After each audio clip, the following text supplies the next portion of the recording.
बिस्मिल्लाहिर्रहमानिर्रहीम। ऊंट की पैदाइश कैसे हुई और क्या आप जानते हैं कि कभी गौर किया है कि ऊंट सांप क्यों खाता है और उसे खाने के बावजूद प्यास लगने पर पानी क्यों नहीं पीता? ऊंट के आंखों से बहने वाले आंसू किस मकसद के लिए इस्तेमाल होते हैं और ऊंट का गोश्त खाने के बाद वुजू क्यों जरूरी होता है और क्यों कहा जाता है कि ऊंट के बाड़े में नमाज नहीं पढ़नी चाहिए? ये सब कुछ जानने के लिए इस वीडियो को एंड तक देखिएगा, बहुत सारे कॉन्सेप्ट आपके क्लियर हो जाएंगे। एक अरबी शख्स के साथ ऐसा क्या वाकया पेश आया जब उसने एक ऊंट को उसकी मां के साथ जबरदस्ती जिनसी मिलाप पर मजबूर किया। आज हम आपको ऊंट के मुतालिक कुछ ऐसे दिलचस्प और हैरत अंगेज हकायक बताएंगे जिनके बारे में बहुत कम लोग जानते हैं। कुरान पाक में अल्लाह ताला ने ऊंट की तख्लीक के बारे में सूरह गाशिया में इरशाद फरमाया कि क्या ये लोग ऊंट की तरफ नहीं देखते कि वो कैसे अजीब पैदा किया गया। और ऊंट की खासियत और उसके हैरान कुन पहलुओं का जिक्र अहादीस में मौजूद है। एक हदीस में बयान किया गया है कि हर ऊंट की कोहान पर एक शैतान होता है, इसलिए जब ऊंट पर सवार हो तो अल्लाह का नाम लेना चाहिए। नबी करीम सल्लल्लाहु अलैहि वसल्लम ने फरमाया कि ऊंट शयातीन से पैदा किए गए और हर ऊंट के साथ एक शैतान होता है, इसलिए ऊंट पर सवार होने से पहले बिस्मिल्लाह पढ़ना जरूरी है। दुनिया में ऊंट को कदीम जानवरों में शुमार किया जाता है जो सदियों से इंसानों की खिदमत कर रहा है। ऊंट ना सिर्फ सवारी के लिए इस्तेमाल होता है बल्कि वजन उठाने और गोश्त के तौर पर खुराक में भी इस्तेमाल किया जाता है। एक सेहतमंद ऊंट तकरीबन 450 किलोग्राम वजन बआसानी कैरी कर सकता है। ऊंट के बालों से उम्दा कपड़ा बनाया जाता है जबकि उसकी खाल से चमड़े की मुख्तलिफ प्रोडक्ट्स रेडी की जाती हैं। ये जानवर खुराक और पानी को चर्बी में तब्दील करके अपनी कुहान में स्टोर कर लेता है, जिसकी बदौलत वो कई दिनों तक बगैर खाए पिए जिंदा रह सकता है। उसके पंजे उसे नरम रेत और बर्फ में धंसने से महफूज रखते हैं और ऊंट की आंख में एक खास झिल्ली मौजूद होती है जो उसकी आंखों को सहराई गर्दो गुबार से बचा देती है। जब रेत के तूफान आते हैं तो उसके नथने खुद ब खुद बंद हो जाते हैं ताकि अंदर रेत दाखिल ना हो सके।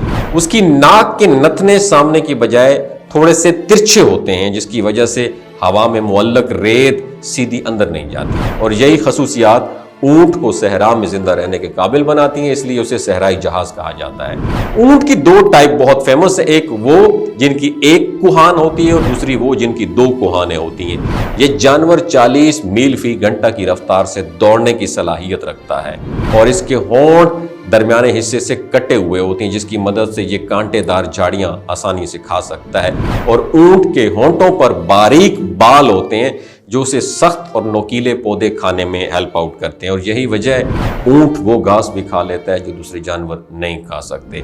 और एक्सपर्ट्स का कहना है कि ऊंट 3 मिनट में 200 लीटर पानी तक पी सकता है जो किसी भी दूसरे जानवर के मुकाबले में सबसे ज्यादा है।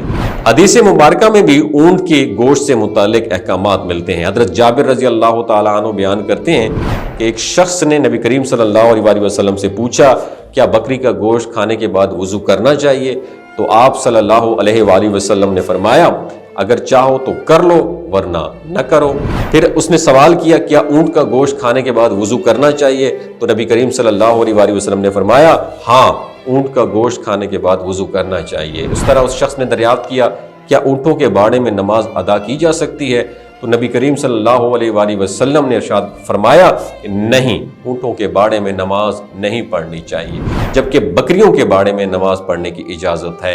मुहद्दिसीन के मुताबिक ऊंट का गोश्त खाने के बाद वुजू करने का हुक्म इसलिए दिया गया क्योंकि ये हुक्म वाज़े अहादीस से साबित है। ऊंट एक खास किस्म की बीमारी में मुब्तला हो सकता है जिसे हयाम कहा जा सकता है और बाज़ माहिरीन के मुताबिक उस बीमारी का इलाज सांप को जिंदा निगलना है। बाज़ औक़ात ऊंट खुद भी सांप को खा लेता है जिसकी जहर की वजह से उससे शदीद प्यास महसूस होती है और एक ही सांस में बड़ी मिकदार में पानी पी लेता है लेकिन फिर भी उसकी प्यास नहीं बुझती। सांप को निगलने के बाद ऊंट की आंखों से आंसू बहने लगते हैं जिन्हें बहुत कीमती समझा जाता है। इन आंसुओं को एक खास चमड़े की थैली में महफूज कर लिया जाता है क्योंकि ये सांप के जहर और दीगर बीमारियों के इलाज में मुफीद समझे जाते हैं। ऊंट की एक और हैरत अंगेज खसूसियत यह है कि यह अपनी मां के साथ जिनसी मिलाप नहीं करता। किताब हयातुल हिवानात में एक वाकया बयान किया गया है कि कदीम ज़माने में एक अरब शख्स ने एक ऊंटनी को बांधकर उसके बच्चे को उस पर छोड़ दिया ताकि उससे जिनसी मिलाप करे, लेकिन जैसे ही اونٹ نے اپنی ماں کو پہچانا، اس نے اپنے آپ کو سختی سے کاٹ لیا اور شدید غصے میں آ گیا، اور اس واقعے کے بعد وہ شخص اونٹ کی نفرت کا شکار بن گیا، اور یہاں تک کہ ایک دن وہ اونٹ اس شخص پر حملہ آور ہو گیا اور اسے ہلاک کر دیا اور پھر خود بھی مر گیا۔ ماہرین حیوانات کا کہنا ہے کہ جب اونٹ کو شدید غصہ آتا ہے تو وہ خطرناک حد تک بپھر جاتا ہے اور کسی کی خاطر بھی نہیں لاتا۔ غصے کی حالت میں اس کے منہ سے سرخ جاگ نکلتی ہے اور وہ زور زور سے بلبلانے لگتا ہے، اور اس کے منہ سے جاگ بہنے لگتی ہے اور وہ کھانے پینے سے انکار کر دیتا ہے۔ اونٹ سب سے زیادہ بغض اور کینہ رکھنے والا جانور مانا جاتا ہے، لیکن اس کے ساتھ ساتھ اس میں صبر، برداشت اور اپنے مالک کی اطاعت کرنے کی صلاحیت، زبردست صلاحیت موجود ہوتی ہے۔ دلچسپ بات یہ ہے کہ اونٹ کے جسم میں پتا نہیں ہوتا، شاید اسی وجہ سے وہ صبر اور تحمل میں اپنی مثال آپ ہے۔ اس کی اطاعت گزاری کا یہ عالم ہے، اگر کوئی اسے نکیل ڈال کر کسی طرف لے جانا چاہے تو یہ مزاحمت نہیں کرتا بلکہ تابعداری سے چلتا ہے۔ اور اونٹ کے جگر میں ایک خاص چیز پائی جاتی ہے جو بظاہر پتے کی طرح معلوم ہوتی ہے، اور ماہرین کے مطابق اگر اسے بطور سرما استعمال کیا جائے تو آنکھوں کے دانے ختم ہو جاتے ہیں۔ جب اونٹ زمین پر بیٹھتا ہے تو اس کا جسم مکمل طور پر زمین سے نہیں لگتا بلکہ تھوڑا سا اوپر اٹھا رہتا ہے، جو دوسرے جانوروں میں نہیں پایا جاتا۔ یہی چیز اسے گرمی سے محفوظ رکھتی ہے اور اسے صحرا کی سخت ترین موسمی صورتحال میں بھی زندہ رہنے کے قابل بناتی ہے۔ اگر یہ ویڈیو آپ کو اچھی لگی ہو دوسروں کے ساتھ ضرور شیئر کیجیے۔ اپنا بہت خیال رکھیے گا۔ اللہ حافظ۔